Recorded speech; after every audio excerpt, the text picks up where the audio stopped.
lately, especially for prop accounts, I rather work settings that come out with the smoothest equity curve than something that's max return. Because prop trading is you have to thread the damn needle every day, and then gosh, there's just everything, disconnects. And then what was that night before last? There was a fat finger order to the long side in the Asian session where the MNQ, the Nasdaq instruments wicked way up 100 and some points in no time. Somebody told me, or I was seeing chatter that, oh shit, somebody fat fingered an order when I was reading some of the comments. Right, pay attention to some of the institutional guys that I know. So anyhow, prop trading, in the end, anything you're doing systematic, you want to make sure that the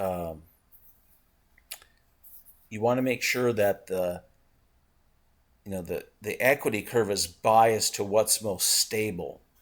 And in the end, whatever's most stable, you can trade more size on than what has the most maximum return, but has a whipsaw oscillating equity curve on the way up. So, equity curves, do you want an equity curve that looks like this? Or do you want an equity curve that, looks like this, but has a higher return? That isn't going to work for a prop account. This does. Smooth and stable. Smooth and steady wins the race. So, okay, so let's take a look. Yeah, so we came back up and blasted off. Now that's one way of doing it. That's kind of like working, momentum shifting and changing directions. There's another way you could optimize the momentum tool to go after a little bit of what I call higher momentum moves.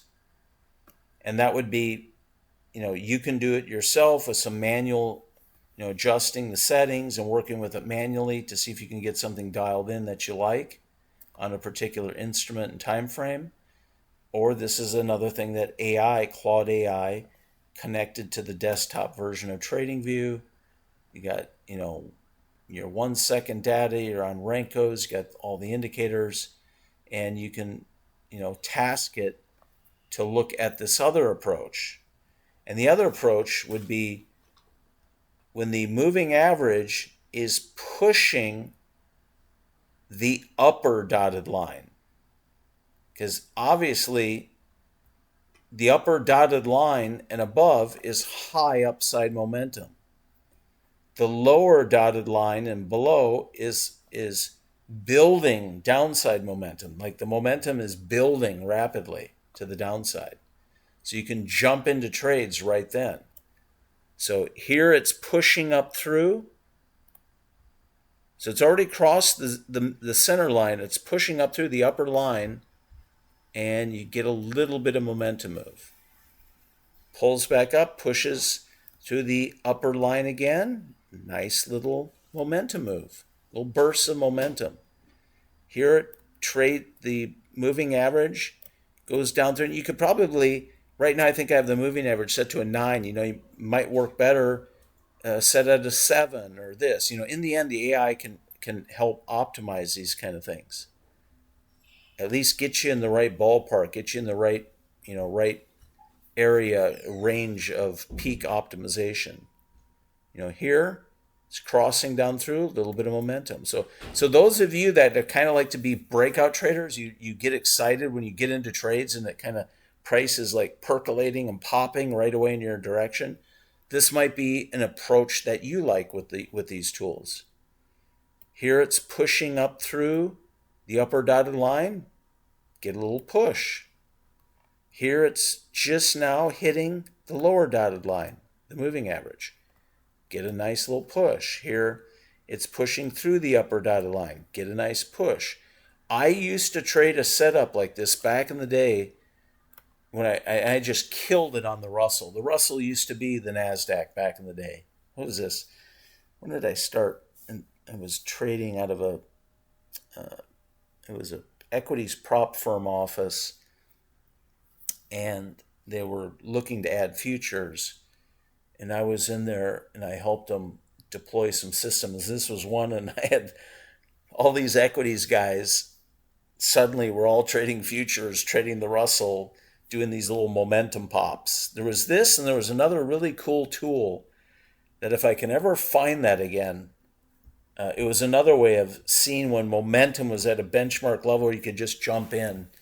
And I mean, that we did that thing for months until they sold the whole office to, I think they sold it to E-Trade back in the day. So anyhow, there's all different ways, but if your tools are built right and they're not some free crap you got off the free section, then you can target and get into trades in the right areas and earlier than a lagged old school indicator with junk math. And in the end, it's like the F-150. Do you want to drive the Tremor out on the road every day, or do you want to drive the XL with vinyl seats and a big plastic 5-speed manual shifter coming out of the floor? They're it's the same truck, but boy, are they different in performance. So, I could have a couple of Mustangs on the lot. One's got a 2.3 liter in it. One's got a 5 liter in it. GT model. Not too bad. One's got a beefed up version of the 5 liter, the Dark Horse. And then now they have the Dark Horse SC 5.2 liter with a supercharger. Same body, same car, massively different responsiveness and performance. So, or if you're a Camaro guy, whatever engines they put in Camaros. I hear the Camaro's coming back. So, comments about indicator, oh, this is just like this or just like that. That stuff's what I call psychological vacancy. You don't know what you don't know. So you go off and believe that and have at it. Have a good day. If people saw how many hours I spend digging and digging and digging to find stuff that might provide an edge, and then my mind enjoys that. So I make a lot of stuff. I look, because you never know. One thing might connect well with these 10 people, and another thing might connect well with that 10 people, and another thing. And, trading tools, again, just like vehicles. A 2024 F-150 is different than a 2026. New features, improvement, different performance. Things keep evolving. Things keep getting rebranded, and they keep they keep evolving. That's the way of the world. Like somebody once, when I was at the airlines, we had a debate about this, and they were going back and forth. And I basically said, look, I can go to any airplane out here on the ramp, and I can start sanding the paint down, and I can go through 3 or 4 different paint jobs. So talking about rebranding, it's the same airplane, but first it was Muse Airline, and then it was Southern, or then it was Republic's airplane, and then it was and then suddenly it was Northwest airplane. It's like, it's the same damn airplane. Yeah, they added some features and changed the interior and did that. Same engine, same airframe, but it kept getting rebranded. And I kid you not, you could sand down through an airplane and go from one paint job to the other, to the other, to the other.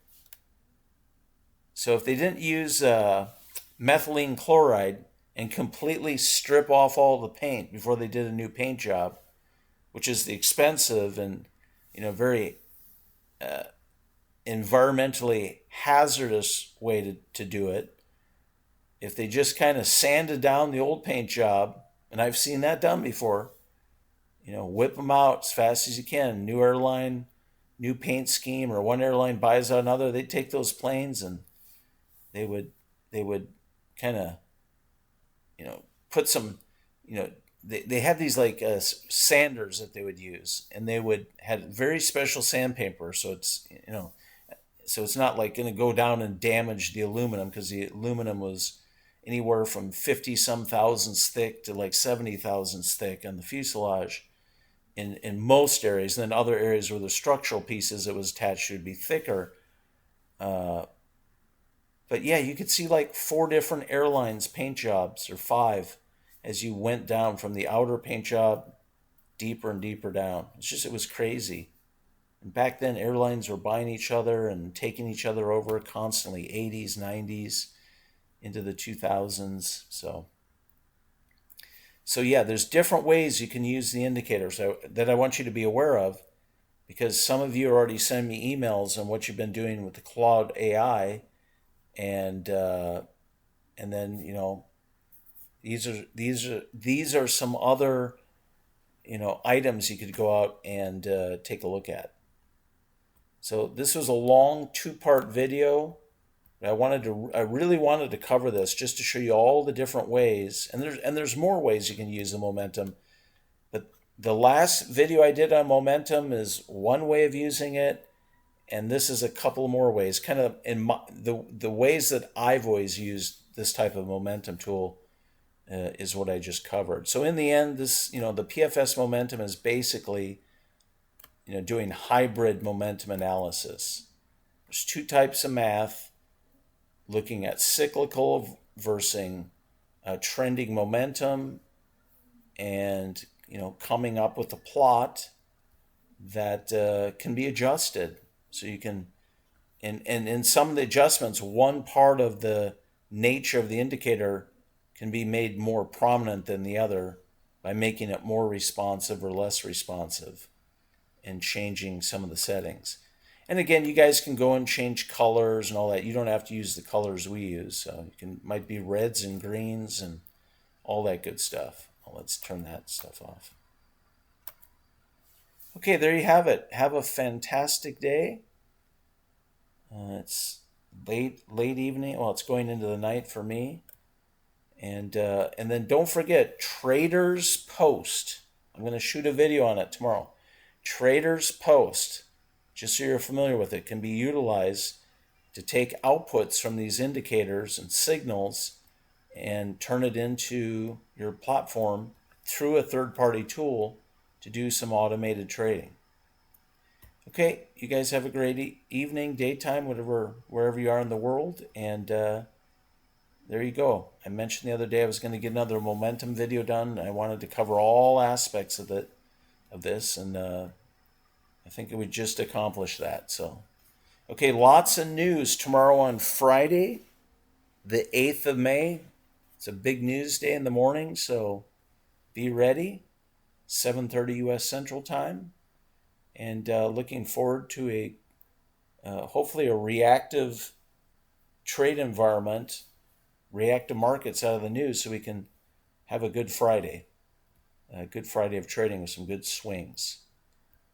Okay, have a great day. If you have any questions, info@propfirmscalping.com, and those guys have been pretty quick about answering emails.